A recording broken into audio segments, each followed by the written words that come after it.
they would always tell you that it can never be done at Michigan. It just can't happen. It's not the university, the administration. They wouldn't let the type of kid in They're good, but Michigan, they're not great. Right, that could go all the way. And last night, all of those dragons were slayed. And it was just awesome to see. And for Jim Harbaugh and all the things that he's been through, for these players and all the things that they've been through, they played six games this year without their head coach. Yeah. And I thought Jim Harbaugh was great afterwards. Somebody asked about the accomplishment and this, that, and the other thing, and he interjected. He said it was the way it was supposed to be, and we did it the right way. We're innocent. Those were his words. We're innocent. And that will play out. We'll see what happens. And I know there's a faction of people out there today that will never give Michigan credit for anything they do, and that's fine.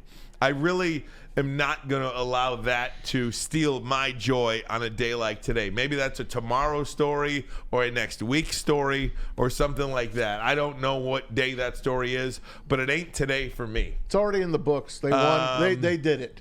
Yeah, it's not today for me. So I just want to say this was an unbelievable experience. The last 6 weeks or so, 7 weeks of the season since the time they played Penn State brought me some of the greatest joy as a Michigan football fan that I've ever experienced. From Penn State to Ohio State to winning a Big Ten championship for a third straight year, something no other Michigan team has done outright, Big Ten championships, to beating Alabama and slaying that SEC Dragon in the Rose Bowl nonetheless, and then to cap it off with a dominating performance really against a really good Washington team, the second best team in the country, to win the national championship game in Houston is something no Michigan fan will ever forget. Fantastic staff that Jim Harbaugh put together. How lucky are we here if you root for Michigan or you root for the Lions?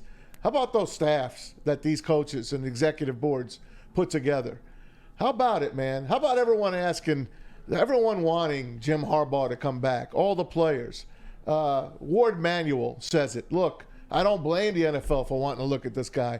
We want to keep him, and we hope he stays. But no one will begrudge him if he goes and talks to people, and he will. He'll talk. And hopefully he'll make the decision to stay close to those people that were at the game last night. His parents and the rest of his family. He names every single person in his family that means so much to him. His boys at Michigan and his family at home in Ann Arbor. And I hope that's where his home is going forward.